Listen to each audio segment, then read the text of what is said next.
A Starlink Informática é uma revenda e consultoria de tecnologia da informação e atuamos há 20 anos nesse mercado.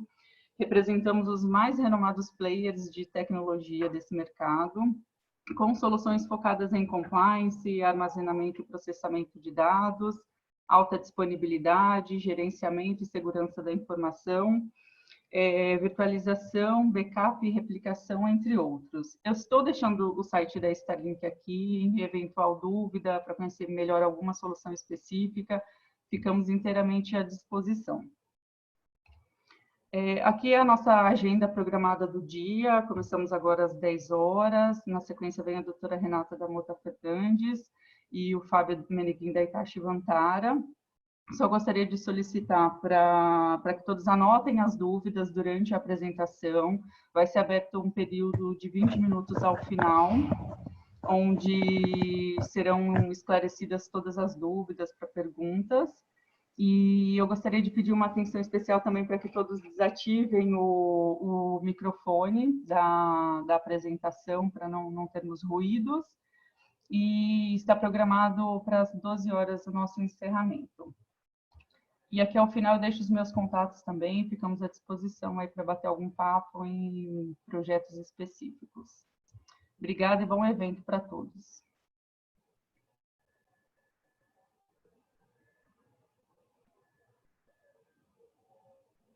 Bom dia, pessoal. Sou a Renata Ciampi, eu trabalho no escritório Mota Fernandes, advogados.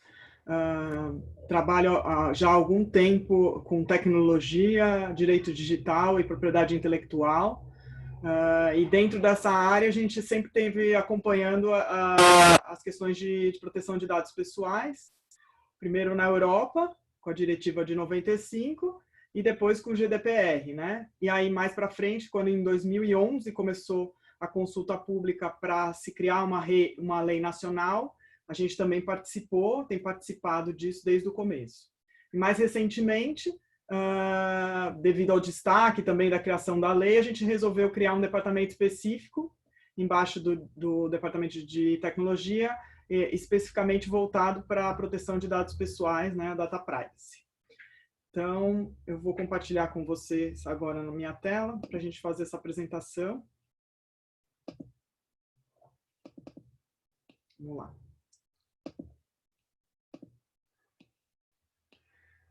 Bom, deixa eu só diminuir aqui. Pronto. Então, eu quero falar um pouquinho da Lei Geral de Proteção de Dados. Eu vou começar falando um pouquinho dela para que todo mundo esteja mais ou menos na mesma página, né? Tem alguns que já sabem mais, outros que ainda estão querendo conhecer um pouco da lei. E aí vou tratar um pouquinho de um projeto de adequação, de como que a gente faz normalmente, para que vocês possam ter ideia de como que a gente trabalha um projeto. Para quem não começou, já começar a pensar um pouquinho. Informações gerais, vamos lá. Por que a lei surgiu, né? A lei surgiu porque já há algum tempo a nossa sociedade começou a usar os dados como uma moeda de troca. Então, para eu acessar um site, mesmo quando eu vou na farmácia, sempre pedem meu nome, CPF, né? Para fornecer os bens ou produtos, né? Então, normalmente a gente dava esses dados numa boa, e aí, com o tempo, foi percebendo que tem uma inteligência por trás desses dados e que isso tem um valor, né? Apesar de que o acesso aos sites é gratuito, a gente sabe que tem um valor. E aí, para que veio a lei? A lei veio para proteger a privacidade, dando mais transparência e controle para o titular. Então, não é que eu não vou dar mais os meus dados, eu vou dar os meus dados. Todavia, eu vou saber por que eles estão, quais dados vão ser coletados, para que eles estão sendo coletados e quando, né, e de que forma eles vão ser eliminados. E aí eu vou ter um maior controle, porque a lei trouxe alguns direitos para os titulares, para que eles possam saber que dados você coletou, pedir eventualmente para corrigir ou para deletar. Então, eles vão ter um maior controle sobre esses dados, tá? A lei ela foi sancionada em 2018, né? E depois, com uma MP, prorrogou para 2020, né? Com essa MP. Só que, agora, recentemente, né, na semana passada, veio uma nova MP, que aí prorrogou para dia 3 de maio de 2021, tá? Aqui a gente tem uma pequena confusão, vou falar rapidamente, não entrar muito no mérito, né, que senão vai levar muito tempo, mas antes da SMP a gente já tinha um PL, que era o 1179, que também prorrogava. Prorrogava de duas formas, né, como ele foi aprovado no Senado. Ele prorrogava a maioria dos artigos para janeiro do ano que vem, e aí as penalidades apenas para agosto do ano que vem. Então ela entraria em vigor, mas as penalidades ficariam suspensas um prazo maior. Isso foi como saiu aprovado do Senado. Esse PL foi para a Câmara e agora já tem mais de 300 emendas de vários tipos e deve ser apreciado na semana que vem, tá? A gente tem essa esperança. Mas antes disso, saiu a MP 959, né, que prorrogou para o dia 3 de maio tudo para dia 3 de maio de 2021. O problema aqui é que a MP tem um trâmite também que passa pelo Congresso Nacional, né, e que também leva um tempo. Então, a gente está com isso, as duas coisas meio correndo em paralelo e mais insegurança jurídica do que nunca, né? Inclusive, nessa MP já tiveram, acho que, mais de 100 emendas também, algumas cancelando, tirando esse artigo que prorroga a LGPD, outras mudando para outras datas. Então, a gente está aguardando aí para as cenas dos próximos capítulos, mas está um pouco confuso.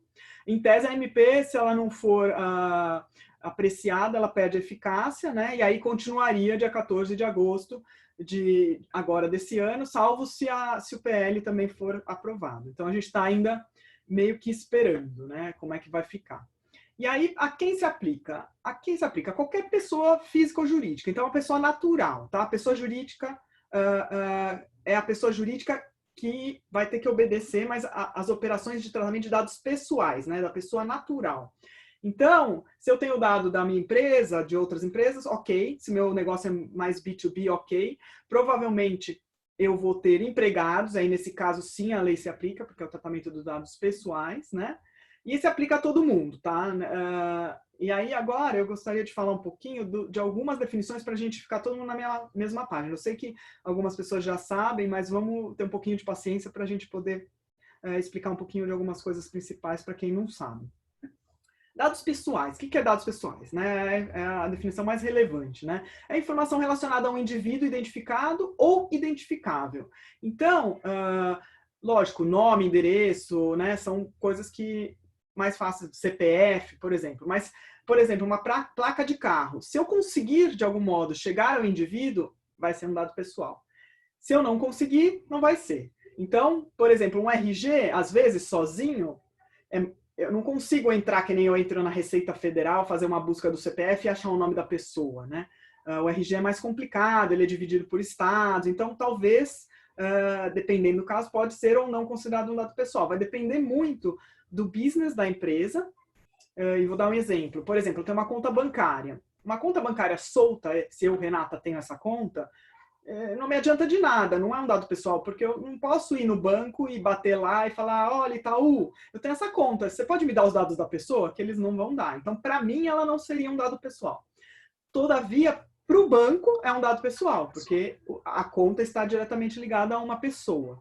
Então, para a gente ter uma análise do que vai aplicar a LGPD, a gente precisa primeiro fazer uma análise interna do nosso business para ver quais dados eu coleto e quais podem ser considerados dados pessoais ou não, no meu caso, tá?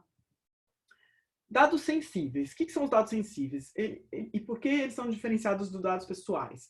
Os sensíveis são aqueles dados que podem gerar algum tipo de discriminação, ou seja, de origem racial, convicção religiosa, opinião política, biometria, vida sexual, né? Então, tudo isso é um dado sensível. E qual é a diferença? A diferença é que a lei protege um pouco mais, tá? Então, ela é um pouco mais protetiva, tem mais restrições. Então, se você, na sua empresa, trata dados pessoais, então você precisa tomar um pouquinho mais de cuidado, tá? Tratamento. O que é tratamento? Né? Então, a lei fala em tratar dados pessoais. O que é tratamento? Tudo, tá? A lei foi bem ampla, desde o acesso, acessei na internet, tratei. Coletei, tratei. Utilizei, avaliei, reproduzi, modifiquei, esses são mais fáceis, né? Eliminei, também tratei. Então, é tudo. Então, se você usar algum tipo de dados na sua empresa, provavelmente está fazendo algum tipo de tratamento e, portanto, você está sujeito à aplicação da lei, tá? Aí eu queria trazer os agentes de tratamento, né? Que são aqueles que tratam o dado. Então, eu tenho o controlador, que é aquela pessoa que determina, ela que determina o que vai ser feito, que dados vão ser coletados, o que vai ser feito com esses dados, onde eles vão ser armazenados, por quanto tempo, como eu vou eliminar. É a pessoa que determina isso, ele é o controlador. O operador, por outro lado, é a pessoa que faz o tratamento em si, né? Ele pode ser a mesma pessoa, tá? O controlador pode ser ao mesmo tempo operador, ou não. Eu posso ser uma empresa que contrata, por exemplo, um terceiro que tem a base de dados, um sistema na nuvem, e ele que trata para mim os dados. Eu mando para ele e ele trata, tá? Por que é importante saber dessa diferença? Porque você vai ter que tomar alguns cuidados quando você é controlador e outros quando você é operador. Então, por exemplo, num caso em que eu sou controlador, por exemplo, dos meus funcionários, às vezes eu posso ser operador se eu for num sistema que recebe dos meus clientes informações deles. Tá? E aí isso muda um pouco, muda a responsabilidade, muda os cuidados que precisam ser tomados para cada caso. Por isso é importante você analisar na sua empresa se você é o controlador ou o operador, ou se você for ambos, em que momento você é o controlador, em que momento você é o operador, para que a gente possa traçar exatamente qual é a forma como a gente vai tratar cada um dos tratamentos feitos, tá? Aí a lei também traz a figura do encarregado, né? Que todo mundo fala, é o DPO lá do GDPR, né? O encarregado é aquela pessoa que vai ser o canal de comunicação entre os titulares, a empresa e a autoridade nacional e a empresa, tá? Então ele vai fazer essa comunicação.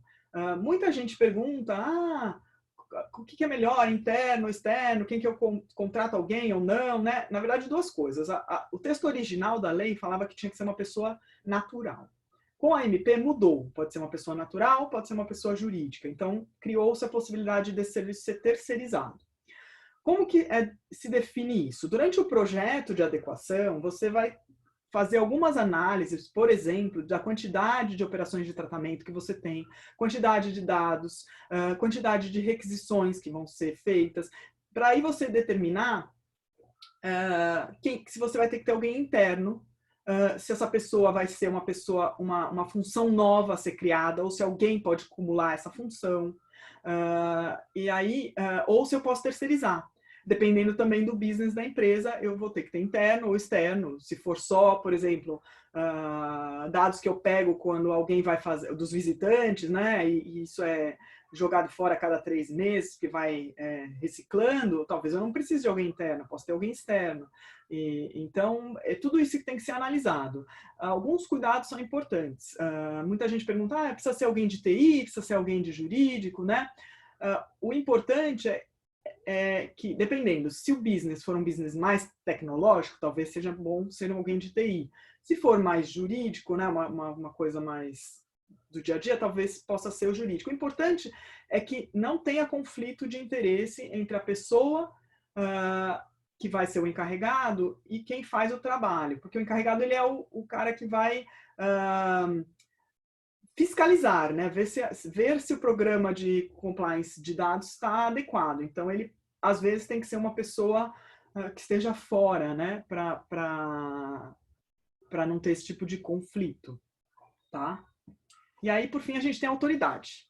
O que é autoridade? A autoridade nacional vai ser aquele órgão responsável por regular e fiscalizar o cumprimento da LGPD. Na verdade, regular, porque a gente tem a lei, ela é aberta em vários pontos, e a autoridade, eu acho que é citada quase 40 vezes lá na lei, então tem vários pontos que vão ser regulamentados, que ainda estão em aberto, né? Por exemplo, a própria portabilidade dos dados, que a gente ainda não sabe muito bem como é que vai ser.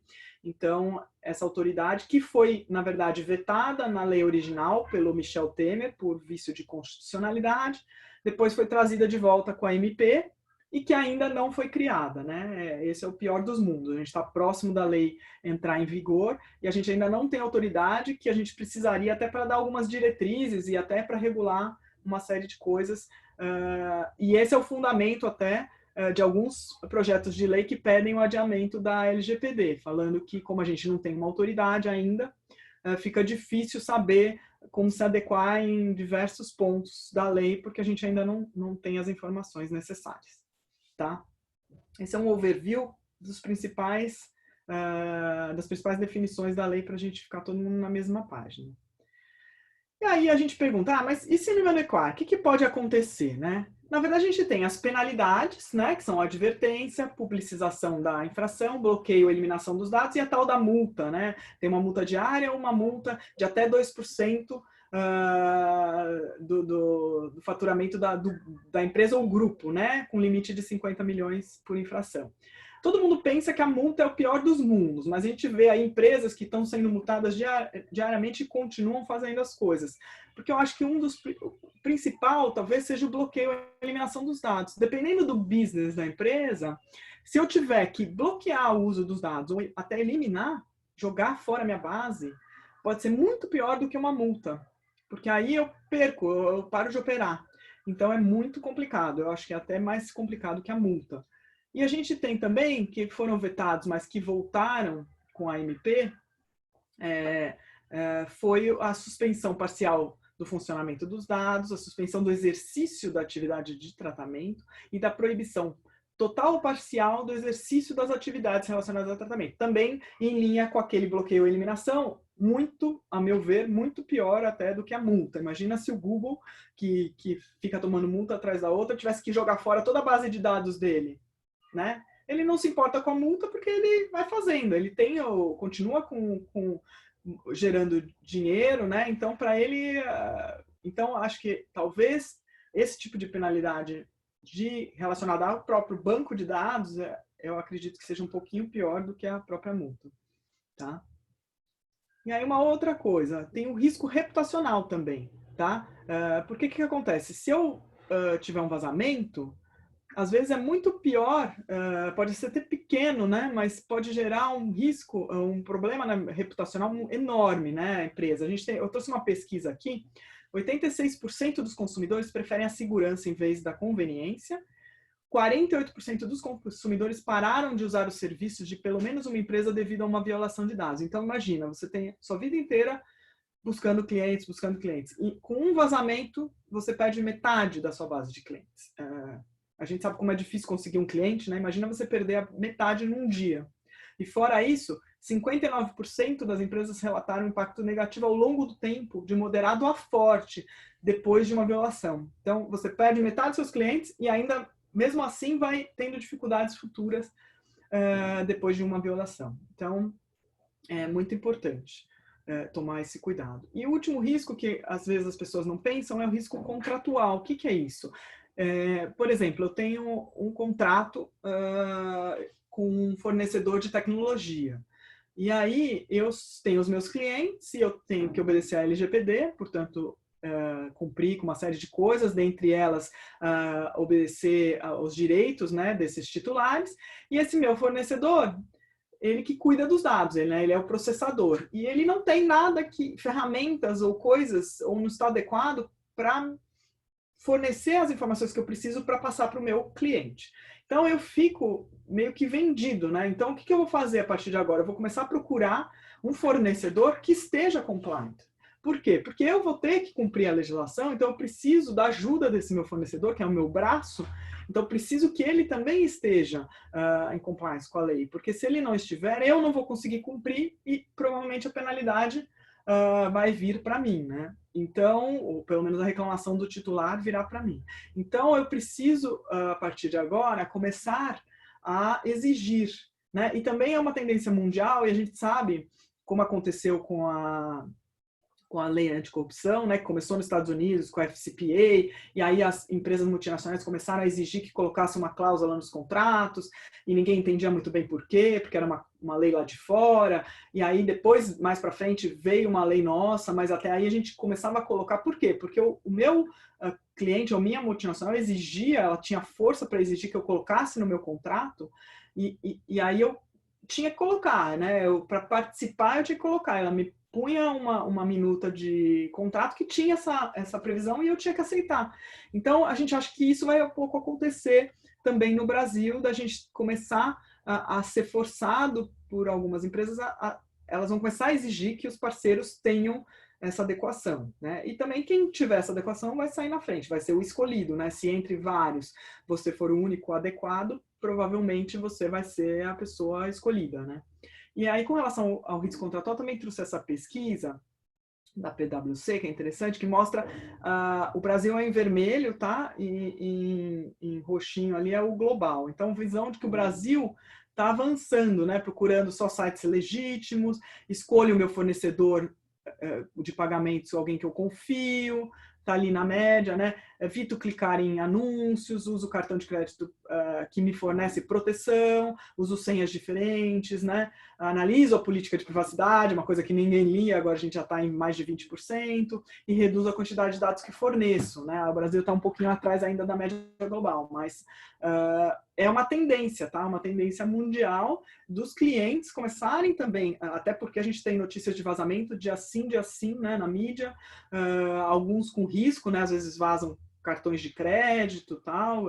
Então, cada vez mais o usuário também está buscando segurança online e no geral, e está questionando também o porquê que alguns dados são pedidos. Por exemplo, você vai comprar na farmácia e ele pergunta, mas qual é o seu CPF? Você precisa me dar para você ganhar desconto, mas aí eles começam a te enviar mensagens no SMS, né? SMS com ofertas. Então, e aí a gente começa a questionar e falar, não quero, entendeu? Então é uma decisão do titular de querer ou não. Lógico que tem uma troca, né? Mas esse é o risco também que acontece se vocês não se adequarem. Não tenho certeza ainda se eu... Tem muita empresa que fala, não, Renata, eu faço muito B2B, eu não tenho dados de pessoas, não tem problema. Então, o que eu sugiro, né? Se você ainda não tem certeza. Primeiro, faça um initial assessment, né? O que é isso? Eu defino meus objetivos. O que são esses objetivos? O que eu quero ser com relação a dados pessoais? Eu quero só cumprir a lei, o básico? Ou eu quero ser um a mais, né? Ter isso no meu DNA, como algumas empresas, a gente tem visto, né? Propagandas da Apple, né? Falando, não, a privacidade está no nosso sangue, a gente quer... Então, defina, porque vai ser muito diferente se você quiser só cumprir, como se você quiser ir além. Uma vez que você definiu, você tem que entender o seu cenário atual, né? Que é um pouquinho de que dados você coleta, quais são as operações em que você trata dados, para você ter uma visão geral. Aí você identifica os principais riscos, né? E aí, com isso, tendo essa primeira visão, você consegue estabelecer um cronograma. E aí, com base nos riscos, fazer, lógico, tentar tomar providências ou implementar aquilo que é mais arriscado e fazendo as outras coisas ao longo do tempo ou não fazer. Aí a questão é, né, aí vai do apetite de risco de cada uma das empresas, né? Tá? Mas se você optar por um projeto, eu vou dar um overview aqui, mais ou menos rápido, de como a gente faz, né? E que acho que todo o mercado está fazendo. A primeira coisa é fazer um mapeamento. Depois você vai fazer um diagnóstico, implementação e um treinamento. O que é o mapeamento? Quais dados e por que eu coleto esses dados? Tem dados sensíveis nessa coisa? Tem dados de menores, né? Que são regulados de forma diferente? Onde, por quanto tempo eu armazeno esses dados, tá? Eu compartilho com parceiros, né? Eu mando para o exterior, para que países eu mando, né? Há ferramentas para atender solicitações do titular, e aí você vai ter que ver se você precisa disso, né? Tenho muita solicitação, eu preciso de uma ferramenta para me ajudar, ou não, tenho pouca, então vou fazer um Excelzinho aqui, tranquilo. Então, tudo isso você vai ver quando você faz o mapeamento. O mapeamento também é uma arrumação, eu penso como uma arrumação de casa. Então, quando eu vou fazer um seguro, eu preciso saber quantas TVs eu tenho, se eu tenho carro, se eu tenho aspirador de pó, tal. Porque se a minha casa está bagunçada, eu não consigo nem saber o que eu tenho. Então, se vazar, eu não vou nem saber, entendeu? O que vazou. Eu preciso saber exatamente o que eu tenho. Então, que tipo de dados eu coleto, onde que eu guardo, eu tenho 2 servidores, vazou o servidor 1, lá eu guardava os dados dos meus clientes. Que dados eu coleto do meu cliente? O nome e endereço. Pronto, já resolvi. Então, já sei o que eu preciso fazer, né? Se eu não sei, eu fico meio perdido. E nesse momento de, eventualmente, um vazamento, eu preciso agir muito rápido, né? Então, eu preciso já ter isso mapeado para eu poder já tomar as providências. Tem até um caso vocês devem ter ouvido falar do Nubank, que teve um vazamento recente, ou uma notícia de vazamento na mídia.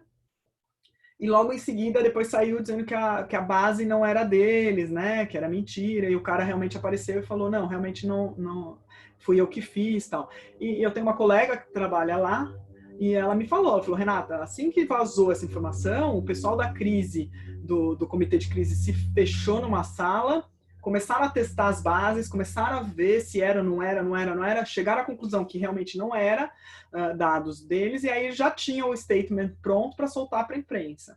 E isso, até a gente vai falar um pouquinho, talvez, na fase de implementação, já está preparado, já ter mais ou menos engatilhado o que vai ser feito. E a primeira coisa é saber que dados você tem e onde eles estão, tá?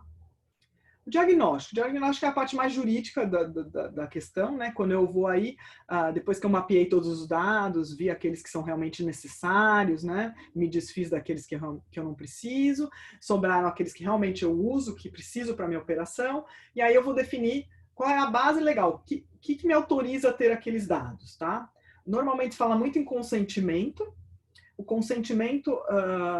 ok, só que a gente entende que ele é um pouco frágil, porque ele pode ser removido a qualquer tempo. Então, se o seu negócio é totalmente baseado em consentimento, se amanhã os seus clientes, por exemplo, teve um vazamento, eles tiram o consentimento, acabou, sai todo mundo e você não tem muito como continuar. Então, a gente sempre tenta achar, quando a gente faz esse diagnóstico, uma base que diferente do consentimento. Pode ter o consentimento também, mas uma base diferente que... Vou dar um exemplo. Por exemplo, quando eu faço a biometria do meu funcionário para ele marcar o ponto, ele consente, ele está dando a biometria ali para ele, então ele consente. Mas esse consentimento ele pode ser questionado, falando, ele não tinha como não consentir, ele é seu funcionário, se ele não consentir, você manda ele embora. Então, o que a gente faz? A gente assina um contrato. Então, um contrato no qual ele me autoriza a fazer isso enquanto o contrato existir. Então, portanto, a gente tem...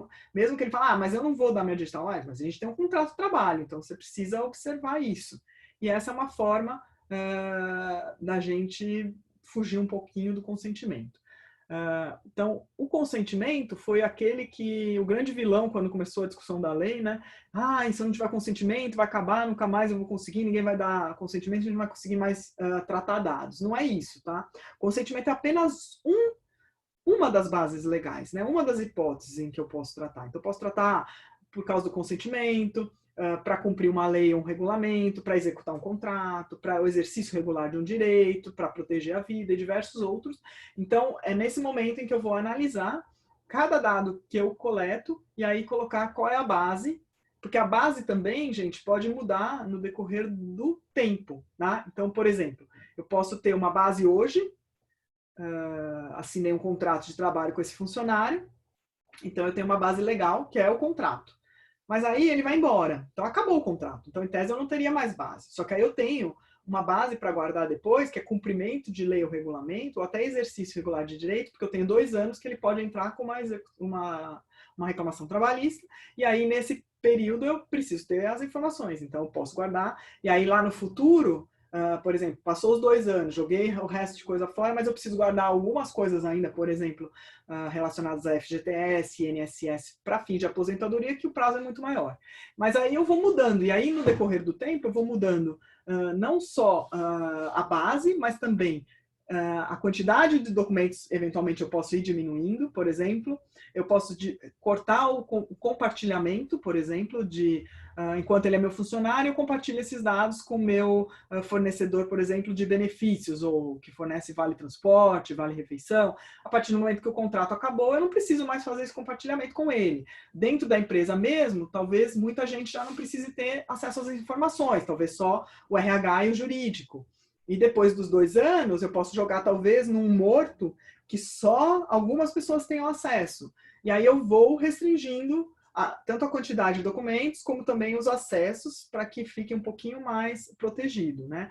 Quanto menos dados eu tenho, quanto mais protegido, menor o meu risco, tá? Essa é a ideia que vocês precisam ter. Implementação. Uma vez que eu fiz o diagnóstico, saiu o que eu preciso fazer, principalmente do ponto de vista jurídico, né, que a gente está aqui mais falando, do ponto de vista interno, eu posso ter que criar ou revisar as minhas políticas, revisar as minutas padrão de contrato, por exemplo, de trabalho, criar a política de resposta às solicitações de titulares, isso se eu tiver, tá? Aqui são exemplos, tá, gente? Se eu tiver muitas solicitações, criar uma política de resposta a incidentes, se eu tiver um risco grande de que isso ocorra, eu tenho que designar o meu encarregado, que é obrigatório, e eu posso criar um comitê de proteção de dados, tá? Esse comitê, eu vejo ele de duas formas. Ele pode ser tanto um comitê que pode ajudar no caso de um vazamento, né? Aquelas pessoas que já vão para a salinha lá da crise quando ocorre um vazamento, que pode ser alguém do jurídico, alguém de relações, né, públicas, alguém de TI, por exemplo, né, que aí vão para a sala para definir o que vai ser feito, né? Como também esse comitê pode ser usado no que a gente chama de privacy by design, que é o quê? Hoje, quando eu vou começar a pensar num produto, eu já penso no produto pensando em privacidade. Então, eu desenho ele já pensando que dados eu vou coletar o mínimo necessário, como é que eu vou dar a segurança desses dados, por quanto tempo eu vou usar, para que eu vou usar, onde eu vou guardar. Então, eu já faço esse desenho do meu produto pensando em privacidade. Mas esse comitê, ele é opcional, tá? A lei não traz uma obrigação de criar. É só uma boa prática. E externamente, eu posso o quê? Criar ou revisar uma política de contratação de fornecedores, que é aquilo que eu falei, gente. Todo mundo sabe aqui que demora para a gente contratar alguém, às vezes as empresas têm que fazer aquelas bids, né? Contrata, chama um monte de gente, tal, demora para escolher. Quando eu escolho, vou assinar o contrato, a pessoa não quer assinar o meu contrato, por exemplo. Então, eu criar uma política que eu já tenho, já falo quais são os requisitos mínimos, eu já vou ter fornecedores que atendem ao que eu quero, e os que não atendem não vão nem entrar na disputa. Tá? A gente teve um caso recente de um cliente que ela me mandou uma cláusula falando, olha, eu mandei essa cláusula de proteção de dados para ele colocar no contrato que a gente está assinando e ele não quer, ele mudou.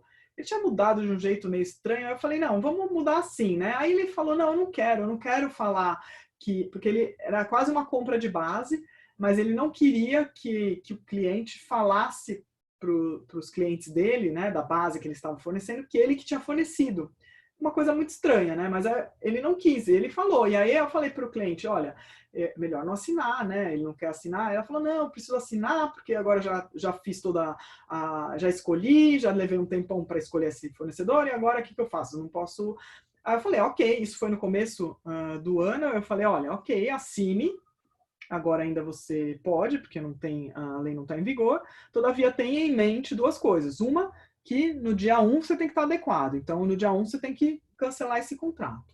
E 2, não misture essa base que você está recebendo com a sua base original, porque você misturando, você vai contaminar a sua base, e aí quando começar o dia 1, você vai ter que jogar tudo fora. Né? Até tem gente que pergunta, mas minha base é antiga, como é que eu faço? No dia 1, todo mundo vai ter que estar adequado, tá, gente? Mas, se você tiver um legado muito grande a ser analisado, a lei traz que a autoridade vai poder dar outros prazos com relação ao legado, tá? Então, é uma coisa também que está em suspenso. E fora essa política de contratação de fornecedores, a gente também tem recomendado a revisão das minutas padrão, né, de contratos, por exemplo, com fornecedores e clientes. Com clientes, para prever, né, se você for pegar alguma informação com ele, é importante, e com fornecedores também, principalmente para você ver se ele está adequado, e mais, se ele tem políticas para, no caso de um vazamento, se ele vai atender às solicitações dos titulares a tempo, e você aí tem que fazer um back-to-back, né? Então, se você com seus clientes tem um prazo, se compromete num prazo X a informar, o prazo do fornecedor vai ter que ser X-1, X-2, né? Então, aí você vai analisar no caso a caso para que ele cumpra a tempo de que você cumpra, né? Então, esses contratos têm que ser analisados. Fora isso, é importante que os contratos sejam bem redigidos, e principalmente os de tecnologia, porque a obrigação, principalmente dos processadores, tá? O controlador contrata o processador e o operador, né? Ele vai fazer algumas coisas. Agora, ele só vai ser responsabilizado se ele descumprir a lei ou se ele descumprir o que está no contrato, tá? Então, a gente prevê que provavelmente ele não vai descumprir a lei, né? Mas, se você tiver algumas exigências além que você precise que ele cumpra, vai ter que estar no contrato. Porque se ele não cumprir e não tiver no contrato, depois você for responsabilizado, você não tem como repassar essa responsabilidade para ele, tá? Por isso que os contratos têm que ser redigidos com muito cuidado. E criar treinamentos internos e programas de conscientização, né? Isso, claro, porque as empresas são feitas de pessoas, né? Não adianta a gente ter a melhor política de privacidade do mundo e aí o fulaninho cola a senha no post-it no computador, tá? Então a gente precisa conscientizar as pessoas. Eu falo muito, gosto de dar o exemplo da brigada de incêndio, né? Ninguém gosta de fazer aquele treinamento da brigada de incêndio. Mas, no dia que pegar um incêndio, estiver pegando fogo mesmo, se você fez o treinamento, você sabe para onde correr, quem são as pessoas do seu grupo, quem é seu brigadista. Aí a pessoa vai lá, ah, tá, a Renata veio? Não, a Renata não veio hoje. Ok. Não, ela veio, então vamos lá procurar porque ela não está aqui. Então, é tudo isso, né? Então, você treinado, no momento em que acontecer a coisa, você sabe qual o papel de cada pessoa, qual é a responsabilidade, o que ela precisa fazer, onde ela tem que correr, por onde ela vai descer, e é mais ou menos isso. Se você tiver treinado, se acontecer um vazamento, você vai saber exatamente como lidar com ele. Aqui na fase da implementação, eu não entrei nesse mérito, mas eventualmente pode ter questões técnicas, né? Provavelmente não. Vão ter questões técnicas, provavelmente a serem endereçadas, por exemplo, melhorar a segurança, verificar, por exemplo, a gente teve um cliente que ele faz muita transferência internacional e aí ele manda as planilhas de lá para cá, então ver se, por exemplo, esse envio pode ser criptografado. Então, melhorias de segurança, porque no fim das contas, eu posso ter todos os dados do mundo. Se eles nunca vazarem, né, talvez eu não tenha tanto problema, né? O problema acaba quando vaza, né? E hoje em dia o mote não é se vai vazar, é quando vai vazar. Então, é bom proteger e a tecnologia vem ajudar a gente nisso, na parte da segurança e também na parte de poder endereçar algumas coisas. Por exemplo, a solicitação dos titulares. Se eu tiver muita solicitação, talvez eu tenha que ter um software que me ajude a fazer esse acompanhamento. Já tem softwares no mercado que fazem isso. Se, por exemplo, quase todos os meus consentimentos, eu trabalho com consentimento e todos eles são dados no meu site, eu posso colocar lá também uma ferramentinha, um robozinho, que vai mapeando cada um dos consentimentos, quando que ele foi dado, quando ele foi retirado, daí eu consigo cumprir. Porque, na verdade, quando um titular solicitar uma coisa para você, assim, que dados você tem meus? Vamos pensar que você não fez nada. Você, sei lá, não sei. Entendeu? Mas se você tiver um procedimento e souber exatamente que dados você coleta, você vai saber que da Renata, eu coletei o nome, o endereço, o CPF e o cartão de crédito. Pronto, eu sei que é isso. Ah, não, mas tinha meu tipo sanguíneo. Não tem porque eu não coleto o tipo sanguíneo, entendeu? Então, você tem que saber exatamente, e aí as ferramentas tecnológicas podem ajudar não só na segurança, como também no cumprimento de algumas solicitações e algumas previsões que a lei traz, inclusive no mapeamento, né, acho que depois o Fábio vai falar, tem ferramentas, né, como a da Itachi, que faz o mapeamento dos dados eletronicamente. Você tem que... normalmente a gente faz com entrevistas, né, mas quando a pessoa tem muitos dados, né, e tem os estruturados e não estruturados, que estão tudo misturado, às vezes uma ferramenta te ajuda a fazer num tempo... Hoje em dia a gente está com um tempo bem curto, né, para o início da vigência, se é que não vai ser prorrogada, que provavelmente vai ser, mas o prazo está cada vez menor, então uma ferramenta vai te ajudar a fazer esse mapeamento de uma forma mais rápida, tá? E aí, por fim, o treinamento e monitoramento, né, que é fazer os treinamentos com as pessoas, para que elas saibam exatamente o que elas devem fazer, o que elas não podem fazer, e também o monitoramento do próprio programa, se está sendo seguido, se eu estou respondendo às solicitações dos meus titulares, e tudo isso, né? Então, é um monitoramento constante, não é um projeto que você fala, fiz o projeto, implementei, acabou. Não, é uma coisa que tem que ser mantida. Então, depois disso, você vai ter que acompanhar um projeto para a vida, que nem hoje a gente tem as áreas de compliance de anticorrupção, a gente vai ter a área de compliance de proteção de dados, tá? E aí, eu queria falar no final aqui um pouco das boas práticas, né? Falar, Renata, eu não quero fazer nada, eu vou seguir assim e pronto, eu acho que eu não tenho dados pessoais e vamos... Tá bom. Então, eu sugiro seguir pelo menos algumas boas práticas que são mundiais, né? Que é coletar apenas os dados necessários, né? Não inventar, se você não... Ah, não, mas talvez eu vou ter uma coisa de saúde, então eu vou já pegar o tipo sanguíneo. Não, não tem, não pega. Se um dia você precisar, você pede. Então, só pede o que você vai falar. Não, eu preciso realmente para a minha operação desses dados. Obter sempre o consentimento quando for necessário, né? Como eu já expliquei, se der para fugir do consentimento, melhor. Mas se você precisar desse consentimento, obtenha-o da forma adequada, tá? Conforme a lei prevê. Sempre que possível, anonimize. Por quê? Se você anonimizar, que é o verbo que a lei trouxe, né? Que é eu tornar um dado anonimizado, é fazer com que, por meio dele, eu não consiga mais chegar ao indivíduo. Então, eu peguei aquela placa de carro, né? E aí eu não chego mais. Eu tenho uma base que só tem as placas de carro, então eu não consigo chegar. Ou, por exemplo, eu tenho uma base e eu tenho a idade das pessoas. Então, eu tenho só a idade. Eu não sei que a Renata tem a idade X, não vou falar aqui agora, mas X. Então, eu sei, aí eu faço aquele recorte, né? Pessoas que acessam o site têm de tanto a tantos anos, né? Mas aí eu não chego na Renata, não chego na Laís, né? Eu fico só com aquela média de idades. Isso aí, ok, porque quando o dado é anonimizado, ele sai do escopo da lei, ele não é mais um dado pessoal. Então, aí eu não preciso mais seguir as regras, tá? E, por fim, cumprir as solicitações de acesso, correção e eliminação. Cumprir as solicitações dos titulares. Por quê? Porque é isso que, eventualmente, vai te trazer a autoridade. No começo, a gente sabe que ela nem foi criada ainda, mas provavelmente quando ela for criada, ela não vai ter braço suficiente para sair fiscalizando as empresas. Então, provavelmente, eles vão focar nas empresas maiores, em assuntos que saiam na mídia, se sai um vazamento, vamos lá na empresa X, porque teve vazamento, vamos dar uma olhada, né? Então, vai ser meio que reativo, eu acho, no começo.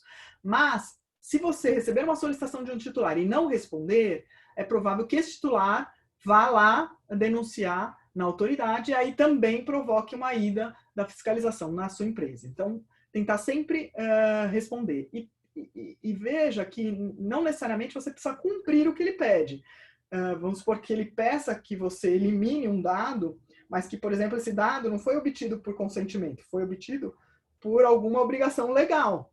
Então, você vai falar assim, olha, infelizmente não posso deletar seu dado porque eu tenho a base legal X. E aí pronto. Então, não é necessariamente que eu preciso cumprir. O que eu preciso é sempre responder, né? E se ele me pedir quais dados eu tenho que informar. Se ele pedir para corrigir, eu tenho que corrigir. E para isso eu preciso saber onde os dados estão e ter um sistema, um procedimento interno para fazer isso. Se possível, a gente recomenda que centralize as solicitações numa pessoa só ou num departamento só, para que as solicitações não fiquem perdidas por aí. E sempre, sempre cumprir, responder essas solicitações, tá? A princípio era isso. A gente vai deixar as dúvidas para o final. Eu estou à disposição para qualquer dúvida no final. Agora vamos seguir, né, com o Fábio. Obrigada, gente. Obrigado, doutora. Excelente apresentação. Sempre é um tema que a gente tem muitas dúvidas. Até eu consegui sanar algumas dúvidas. Confesso que não estava 100% alinhado com os novos parâmetros da lei. Muito bom. Deixa eu compartilhar minha tela aqui.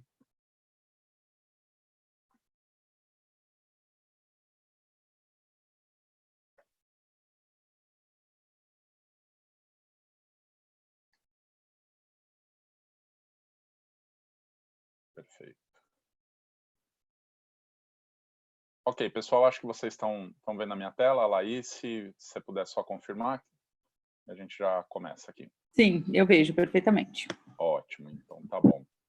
Muito bem, bom dia a todos. Meu nome é Fábio Meneguin, eu sou líder de vendas da Hitachi Vantara para as nossas soluções que nós chamamos de Digital Solutions, soluções de software que tratam exatamente toda essa questão que envolve a gestão de dados na empresa, né? Então, como a doutora colocou muito bem, né? Por que a LGPD tem tomado um corpo muito grande mundialmente, né? Onde algumas localidades já instituíram a sua lei antes mesmo do Brasil, né? Mas por que nós estamos indo nesse movimento? É porque as empresas perceberam, e não é de hoje, obviamente, já tem um movimento aí de pelo menos de 5 a 10 anos, de entender melhor o comportamento de seus consumidores, seus clientes, seus fornecedores, seus produtos, suas soluções, né? Ter uma visão 360 graus daquilo que ela vende, daquilo que ela compra, de quem consome.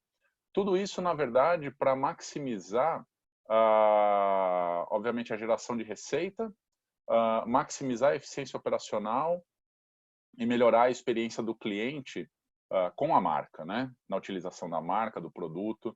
E pelo menos nos últimos 5 anos para cá, a maioria das empresas de diversos setores, varejo, bancos, enfim, isso é bem generalizado, elas têm coletado uma quantidade enorme de dados de seus clientes para entregar posteriormente para equipes de ciências de dados, equipes de analistas, de modo a responder hipóteses de negócio, né? Então, hoje já é bem comum, né? A gente já está bem acostumado. Por exemplo, vamos fazer uma compra aí num e-commerce, você imputa o seu produto, né? Automaticamente, com base de repente nas suas visitas anteriores ou mesmo em motores analíticos embutidos dentro da plataforma, ele já começa a te dar sugestões de outros produtos, recomendações de novas vendas, né? E no fundo, como que isso é feito?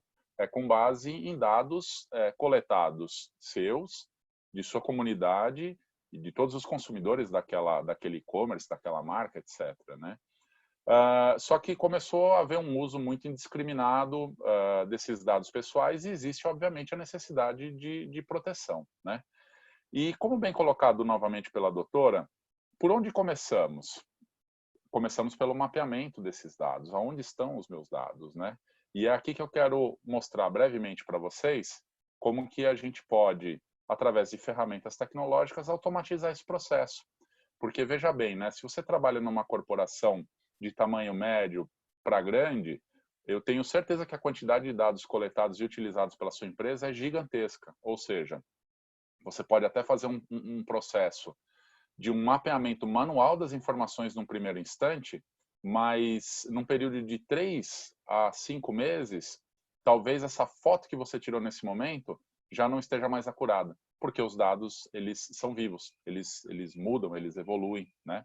Então eu quero conversar aqui com vocês sobre como que a nossa plataforma de dados, chamada Lumada Data Catalog, a nossa plataforma de catálogo de dados, pode ajudar nessa tarefa de se manter compliance com a LGPD. É claro que não existe uma bala de prata quando a gente está falando assim de soluções de software para LGPD, então cada termo da lei, cada item da lei vai exigir eventualmente um software diferente. Aqui eu estou conversando com vocês exatamente como poder mapear e catalogar esses dados para uma melhor gestão, uma gestão mais eficiente futuramente, tá? Então vamos lá. Bom, quando a gente fala de LGPD, nesse ambiente de gestão de dados, a gente se liga rapidamente com a questão da governança de dados, né? E alguns desafios que muitos profissionais voltados à governança de dados enfrentam primeiro, onde está esse meu dado, né? Muitas vezes as equipes que precisam usar esses dados para cumprir suas tarefas, efetuar suas análises, formular suas hipóteses, responder as decisões, apoiar, na verdade, a tomar a decisão pelo board, quando eu vou ter acesso a isso que eu solicitei, né? Então, preciso da minha base de clientes que consumiu um produto XYZ nos últimos 3 meses, né? Normalmente essa solicitação é feita por analistas que encarrega isso a, de repente, engenheiros de dados, outras pessoas na corporação. Então, além de onde está esse meu dado, é quando eu vou poder ter acesso e trabalhar e se essa informação ela é confiável. Agora, não só do ponto de vista se esse meu dado é consistente, ou seja, eu estou com um dado curado de realmente quem são esses clientes, mas se eu tenho a permissão de uso de modo a não infringir nenhum aspecto da LGPD, ou seja, eu tenho a permissão de utilização desses dados, né? Então, esses são talvez os principais desafios, óbvio que existem mais, né? Mas isso é o que normalmente a gente encontra na rua conversando com os nossos clientes.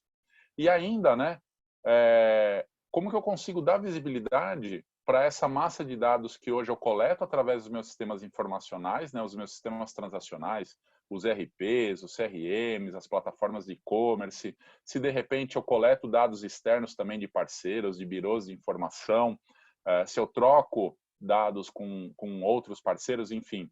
Como que eu dou visibilidade, primeiro, do que é útil, e segundo, que talvez seja até mais importante agora, sobre o aspecto da LGPD, o que é sensível, né? Como que eu faço a classificação do que eu posso publicar e para quem, né? Existe uma disciplina que tem tomado um corpo muito grande agora no que tange a tratamento de dados, que é o Data Ops, né?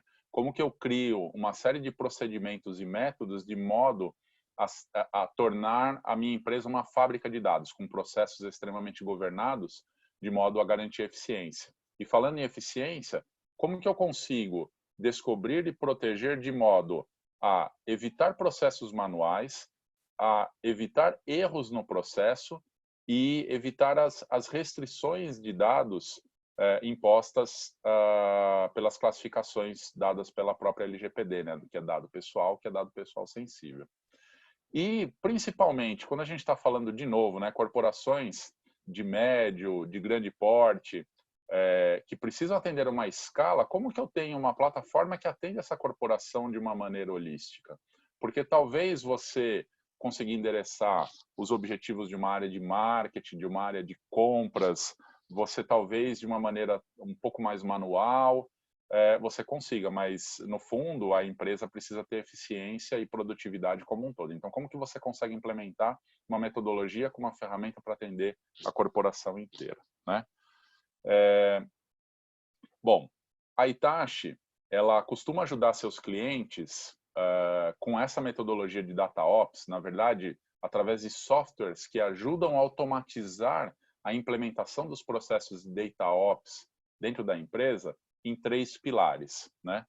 O primeiro pilar, mais abaixo aqui, é o Data Ops para a agilidade, ou seja, como que eu consigo fazer a ingestão, ou seja, ler, adquirir esses dados de diversas fontes distintas de uma maneira rápida e otimizada, mas aqui para o escopo da lei, é como que eu consigo automatizar os meus processos de Data Ops para governança. E como?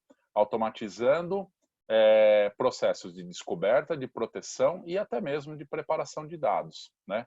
Ou seja, nessa camada chamada Data Layer, aqui, que eu estou com o meu ponteiro do mouse agora apontando, como que eu consigo ter uma capacidade para transformar os dados brutos em dados utilizáveis?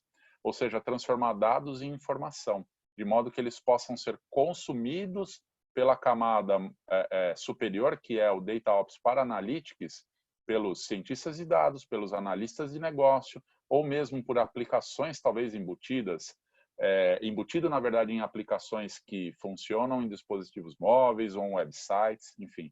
Mas como que eu transformo esses dados brutos em utilizáveis, de modo a proteger a confidencialidade, fornecer os dados de maneira self-service para análise, continuar fomentando a ciência de dados e, principalmente, desenvolver um pipeline de dados para aplicações, sejam internas e externas.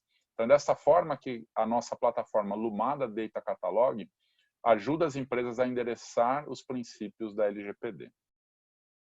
E, na verdade, o que é essa plataforma? É uma plataforma que, de novo, seja qual a fonte de dado que a sua empresa consuma, dados que a gente chama de dados de TI, que são bases de dados, dados de e-mail, dados de logs de máquinas ou de operações, dados de mídia social, enfim, qualquer fonte que a gente chama aqui de estruturada ou semi-estruturada, que são as fontes tradicionais de tecnologia da informação, ou mesmo até fontes de dados de sensores, talvez, ou de dispositivos que estejam numa ponta coletando dados de clientes, né? Então, seja qualquer a fonte de dado que você tenha, estando em ambientes on-premises ou na nuvem, por meio da nossa plataforma Lumada, e aqui, obviamente, estou falando da Lumada Data Catalog, a gente consegue fazer a ingestão desses dados, o correto tratamento, a integração, a otimização no Data Lake, até a camada de visualização, caso seja necessário, mas a correta catalogação desse dado, para que as tuas soluções de otimização dos negócios, visão 360 do cliente, analíticos das operações, até mesmo portais de compliance para GDPR ou LGPD, motores analíticos de predição de manutenção, enfim, possam ser continuamente endereçadas, porém, obedecendo os princípios da lei. Tá? Então, vamos lá. Quando a gente está falando de mapeamento de dados e principalmente catalogação, né, porque hoje em dia, de novo, né, recapitulando, as empresas querem coletar a maior quantidade possível de dados de seus clientes, de modo a conseguir analisar seu comportamento, entender seus relacionamentos, e poder até fazer recomendações de compras, enfim, isso já é lugar comum para a gente. Mas o ambiente de dados das empresas, muitas vezes, elas se assemelham àquele quartinho da bagunça, né?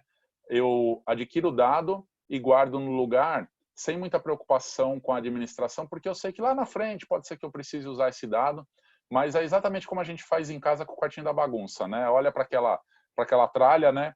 Eu acho que eu vou precisar disso aqui em algum dia, não sei exatamente quando, mas deixa eu colocar aqui nessa gaveta que tem ferramentas, que tem roupas, que tem produtos de limpeza, enfim, um dia eu posso ser que eu venha precisar desse dado, ou no caso aqui da nossa metáfora, o quartinho da bagunça.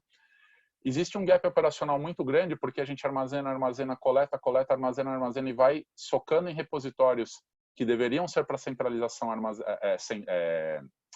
gestão centralizada da informação, mas acabam não acontecendo. E aí você tem usuários de negócio precisando de dados para agilizar o seu dia a dia, ou seja, ter os dados de uma maneira self-service, de maneira mais ágil, e você tem aqui nos outros lados quem são efetivamente os administradores de dados responsáveis pela governança e pelo compliance.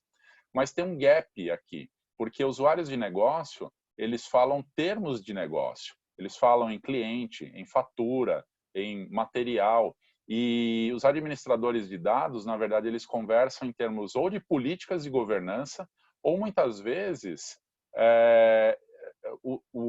os metadados daquela informação, ou seja, campo, tabela, se é um campo numérico, ou seja, uma linguagem que normalmente não se cruza. Então, como que você consegue efetivamente diminuir esse gap operacional que existe entre usuários de negócios e administradores de dados, garantindo toda a política de governança, né? O que a gente encontra na rua com os nossos clientes é que, novamente, os mesmos problemas. Processos manuais, sujeitos a erros, e você não consegue sustentar aquela informação além de alguns dados básicos e críticos, né? Ou seja, aquela coisa de, será que esse dado ele é realmente utilizável? Será que ele está classificado corretamente? Meia dúzia de perguntas já acabam derrubando as teses, né? Então, existe aí um gap operacional muito grande, e a nossa plataforma, a Lumada Data Catalog, vem exatamente através de motores de inteligência artificial, diminuir esse gap. Como? Primeiro, marcação dos dados de uma maneira automática com os termos comerciais. Então, o que é a marcação do dado? Num termo técnico aqui de analytics, seria o tagging, né? Então, ou seja, eu estou fazendo a ingestão de uma tabela, por exemplo, de transação de clientes. Qual é o fim, qual a finalidade desse dado que eu estou armazenando? Que tipo de dado tem ali? Quais são os campos, né? Tem cliente, tem CPF, tem dado bancário, tem transação, ou seja, eu começar a marcar, criar etiquetas mesmo dessas informações com alta precisão e principalmente numa escala que atenda a corporação toda, porque hoje a gente sabe que a gente não tem mais gigabytes de dados armazenados, a gente já está caminhando para os petabytes, né? Então, como que eu consigo ter uma ferramenta empresarial de catálogo de dados de modo a evitar os processos manuais, utilizando todo o poder da inteligência artificial? E é aqui que a nossa ferramenta vem endereçar essa tratativa, né? De modo a você continuar endereçando seus projetos de self-service, data preparation ou data utilization, conseguir classificar os dados sensíveis dentro da sua empresa, aplicar as políticas de governança nos seus dados, conseguir até colocar em place os projetos de migração de data warehouses, por exemplo, para data lakes, que são estruturas mais modernas de armazenamento de dados, e até a racionalização de dado, que, ou seja, para quem que eu posso entregar o dado, quando e como, né? Que é um item que as empresas costumam, principalmente as equipes de governança costumam se preocupar bastante, né? Bom, como que o Lumada Data Catalog faz isso? Primeiro, passo número 1, bem alinhado com o que a doutora explicou do ponto de vista técnico da lei. Eu faço um inventário e começo a entender o perfil desses meus dados, né? Obviamente que a ferramenta faz isso de maneira automática, você já começa a apontar as fontes de dados que ela precisa consumir e ela já começa a fazer de uma maneira escalar, seja na nuvem ou on-premises, todo o inventário e o perfil desses dados. E depois ela começa a marcar, por meio da nossa tecnologia de inteligência artificial, a marcar esses dados. Só que não é somente a ferramenta que faz essa marcação. Obviamente que os usuários de negócio e os administradores de dados, eles têm, através da ferramenta, possibilidades de corrigir eventuais falhas que o motor analítico, o motor de inteligência artificial do Lumada possa classificar, porque como a inteligência humana, a inteligência artificial leva um tempo para aprender em sua totalidade aquilo que ela está lidando.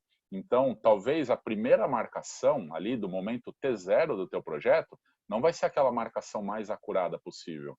Mas se você conseguir, de uma maneira colaborativa e pegando um gancho aí com a transformação digital, né, de uma maneira crowdsourced, ou seja, todo mundo colaborando nos repositórios, você consegue melhorar essa curadoria, aumentando a acurácia com que essas informações são marcadas, né? Então, o sistema ele começa a aprender com a utilização, com a contínua utilização dos dados, né? De modo que você, de novo, né, entregue o Self-Service Analytics, o Self-Service Data Preparation, o Data Utilization, porque esse foi um movimento que ganhou uma escala há um tempo atrás e que não deve ser perdido.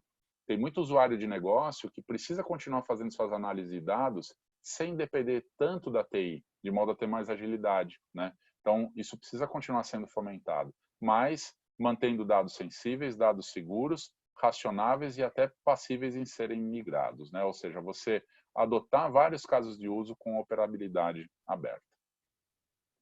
Aqui, um pouco mais um technique, né? A nossa plataforma, uma vez que consegue ler essas fontes de informação, ela começa a criar impressões digitais, que são basicamente características únicas de todas as informações, de modo a fazer essa distinção de fato, né? Senão você vai ter poucos itens de classificação e marcação, e aí vai acabar não te ajudando em nada. Mas a nossa plataforma, à medida que ela vai lendo os dados, ela vai entendendo a impressão digital desses dados e vai criando as classificações e os tagueamentos, as marcações, de maneira iterativa, ou seja, ela vai fazendo isso várias e várias vezes. Obviamente, com o apoio dos administradores e dos usuários de negócio marcando e reforçando o que a ferramenta está fazendo de correto e o que ela está fazendo que poderia ser melhorado, novamente, como um analista humano, a inteligência artificial acaba aprendendo e acaba se tornando melhor. Então, você começa a melhorar a eficiência do sistema, né? Para que você possa compartilhar o conhecimento dos dados, ou seja, nas empresas, o que acontece muito são comportamentos tribais, né? Ou seja, a área de vendas normalmente costuma acessar e até mesmo ser dona de um conjunto de dados X, a área de marketing de um conjunto de dados Y. E essas colaborações, ou seja, essas trocas de informações, elas acabam não acontecendo da maneira que a gente gostaria. Então, existe sim um comportamento tribal. Mas, se você consegue colocar uma ferramenta de classificação, tagueamento e catalogação desses dados, de modo que todo mundo possa colaborar, o aumento do conhecimento de que tipo de informação eu tenho dentro da minha empresa, ele aumenta. Exemplo, por exemplo, poderiam ser informações de sistemas de supply chain, de sistemas de logística, onde, de repente, uma área de vendas precisa começar a ter mais conhecimento para contribuir com a sua previsão de vendas naquele semestre, naquele trimestre, ou mesmo marketing conseguir fazer uma previsão melhor das suas campanhas e o impacto que isso pode gerar dentro da logística. Tudo isso garantindo que, se houver dados pessoais ali armazenados, eles sejam protegidos de acordo com as políticas de segurança da companhia. Tá? Se todo esse processo de utilização de dados, né, de analytics que a gente fala, fosse em pizza, na verdade, o processo de produção desses dados e consumo desses dados seguiriam exatamente a mesma receita, né? Ou seja, eu tenho aqui um problema de negócio, eu preciso montar minha pizza, eu preciso responder uma hipótese de um gestor meu. E para isso eu preciso de dados, né? Qual é a receita que eu vou precisar usar? Ou seja, qual é o glossário de negócios que eu preciso? Eu preciso de dados de vendas, de clientes, de produtos, de clima, o que eu preciso? Ou seja, qual a receita que eu vou precisar? E aí, dentro do meu catálogo, eu começo a pegar meus ingredientes. Onde eles estão? Como eu posso utilizar? Está acessível ou não está acessível? Para aí sim botar a minha pizza, ou seja, os meus dados, para produção. Ou seja, eu vou assar minha pizza por meio de integração de dados, né? Por último, servindo. De repente, para usuários de negócio consumir essa pizza já pronta, ou mesmo fazer uma combinação de pizza com outros itens, enfim, refrigerante, suco, bebida, ou de repente fazer um merge de pizzas de sabores diferentes, de modo a suprir a minha organização. Então, se a gente pudesse colocar o processo analítico, o processo DataOps, como um processo de fabricação de pizza, a gente segue exatamente os mesmos processos, né? E como trazer a integração para tudo isso? Com a nossa plataforma Lumada Data Services, né? Aqui hoje eu conversei com vocês muito sobre as duas primeiras partes, né?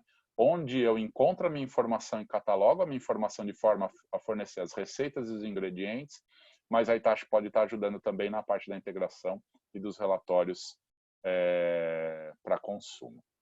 Ok, pessoal? Basicamente, de uma maneira bem geral, era isso que eu queria passar para vocês, tá? Deixa eu interromper aqui compartilhamento da minha tela. É claro que eu estou à disposição, de repente, para a gente conversar e entrar no Techniquez mais profundo em outros momentos, mas, de novo, né?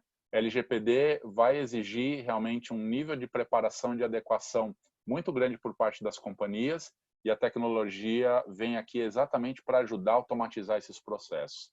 Se as empresas escolherem as ferramentas corretas, elas vão conseguir sair do outro lado de uma maneira mais barata e menos sacrificante, principalmente para os colaboradores que vão estar no meio desse fogo cruzado, né?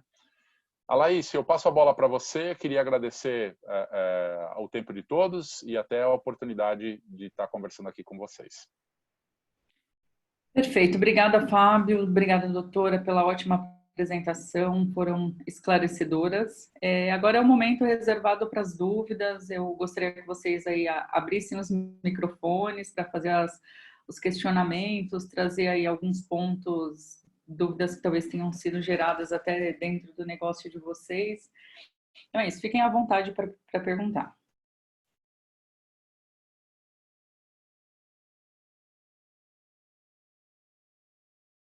Pessoal, eu lancei aqui, não sei se todos estão vendo, um questionário bem rápido, só para a gente poder entender que área dentro da empresa vocês trabalham, para a gente ter uma noção de como foi nosso público, né? Então, se vocês puderem responder a pequena pesquisa, agradeço bastante.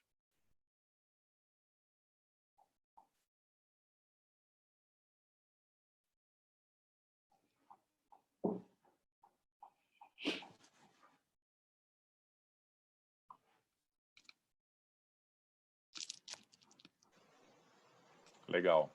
A título de curiosidade, temos um misto aí de jurídico e TI, com algumas pessoas de vendas ou marketing também. Eu diria que está bem dividido entre jurídico e TI. Jurídico está ganhando com 40% do público trabalhando na área jurídica.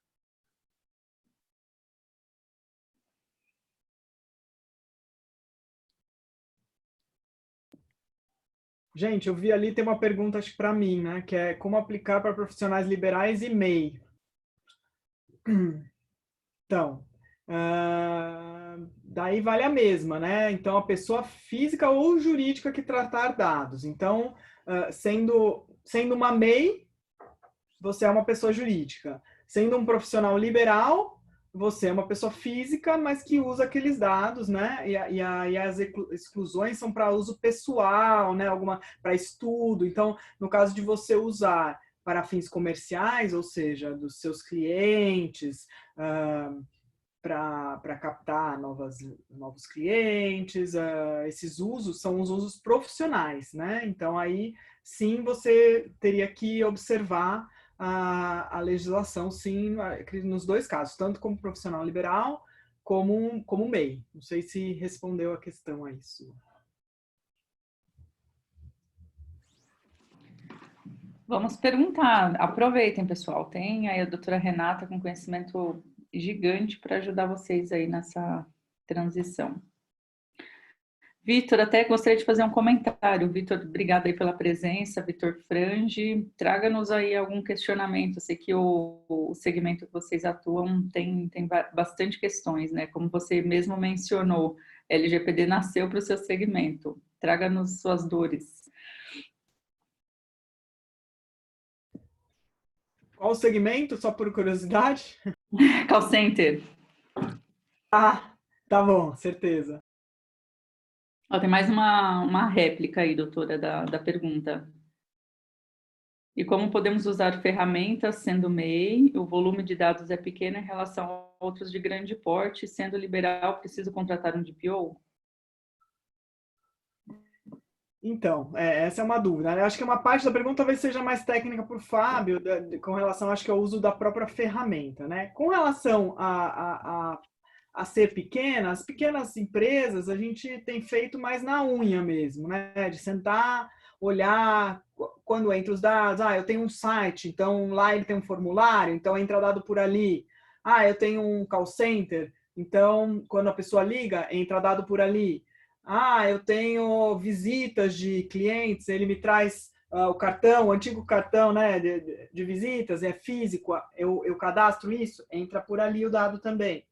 Então, mapear as entradas dos dados, né, para aí depois seguir. Então, por exemplo, você como profissional liberal, conhecer um cliente, recebeu um cartão, né, ou alguém te ligou, você fez as anotações, jogou no Excel, ou próprio no Outlook, onde você guarda a sua agenda, ali você já tem aqueles dados. São só esses dados?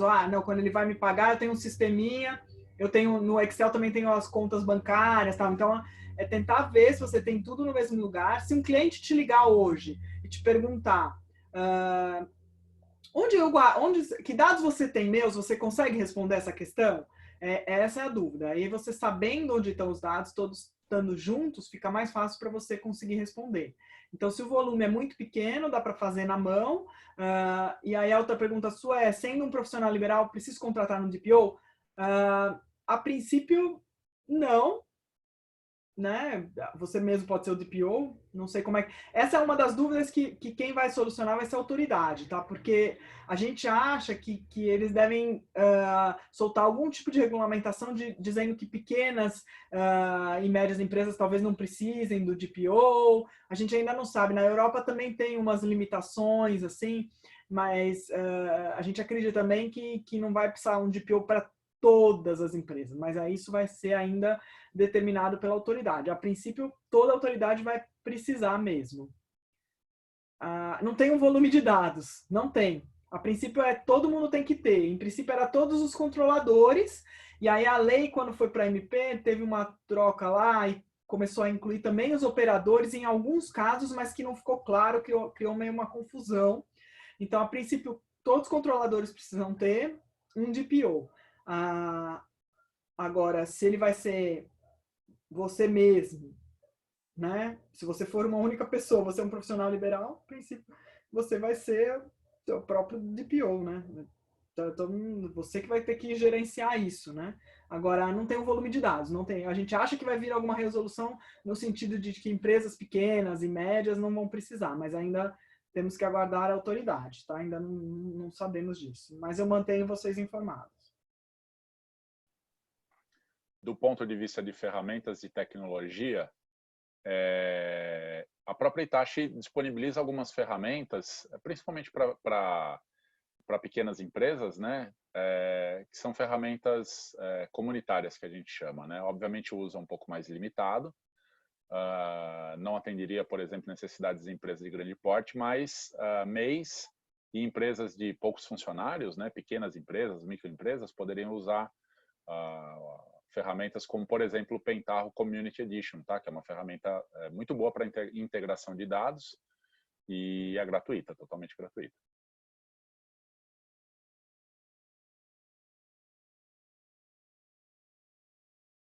E aí perguntaram se teremos próximas lives. Sim, teremos próximas lives. É um tema que realmente ele traz bastante discussão.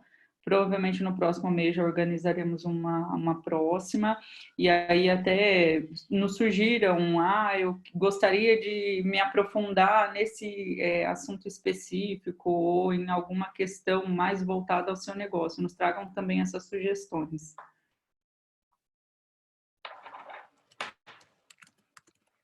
Aliás, se puderem contribuir, escreverem no chat o que vocês gostariam de ver numa próxima live, a gente já pode abordar esse conteúdo.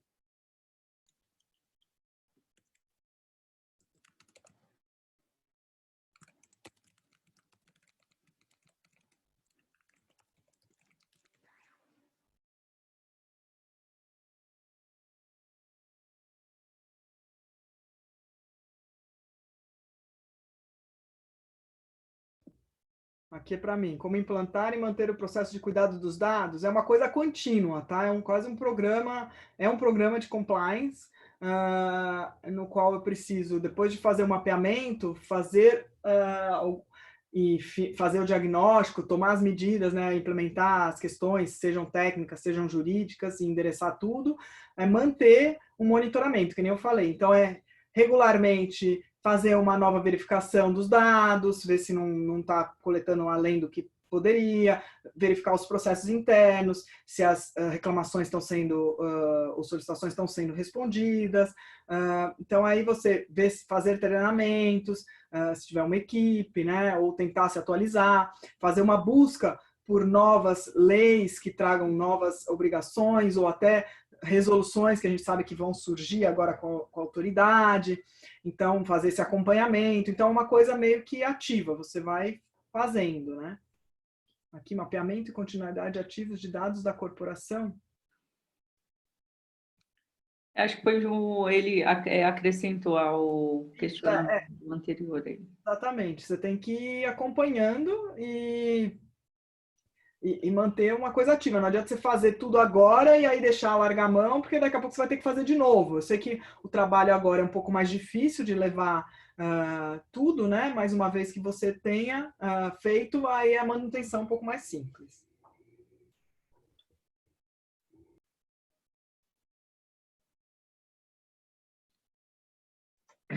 Legal. É o tema aí do próximo, né? Obrigada, Ettore, pela sugestão.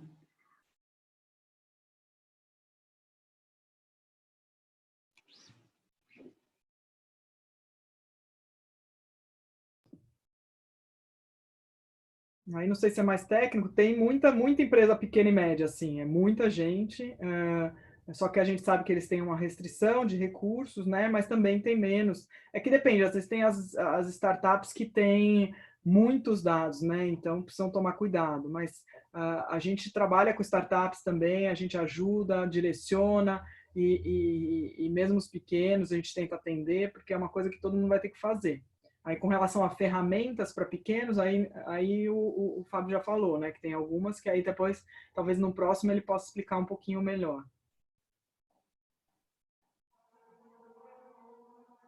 A gente vai enviar, eu vou enviar da minha parte, a palestra que eu fiz, a apresentação, vou mandar via...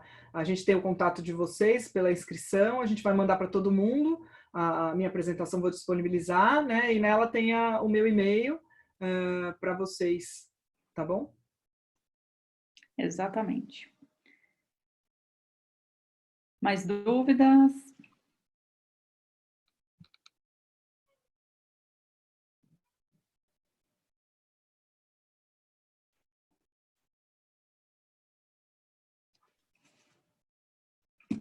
Acho que se finalizou os questionamentos, nós podemos encerrar, então.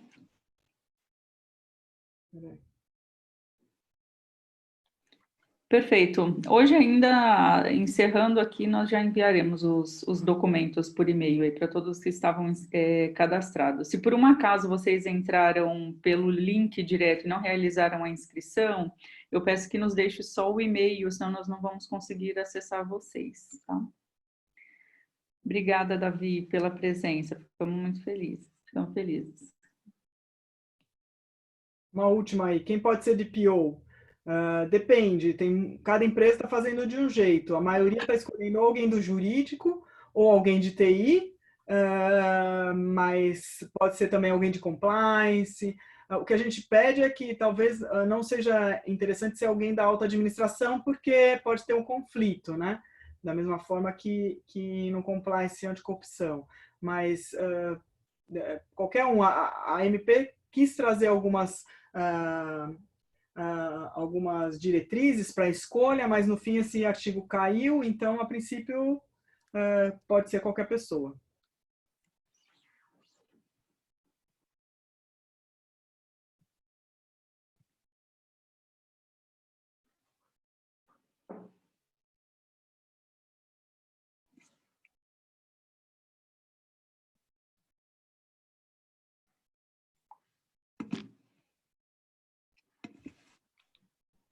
Acho que é isso, né? Não tem mais nada. Acho que é isso.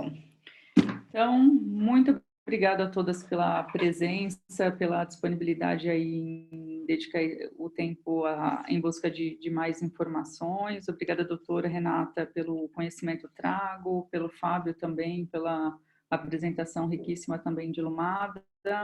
E vamos manter contatos, nos acione aí para ajudá-los a trilhar esse caminho aí da LGPD. É um caminho longo, a fase de implantação ela não é tão rápida, então não se animem tanto com essa prorrogação, porque encarem como vocês tenham ganhado mais tempo aí para realizar a adequação de fato, né? Então, vamos aproveitar esse tempo para mergulhar dentro dos arquivos, estrutura da empresa, para fazer esse mapeamento o mais rápido possível.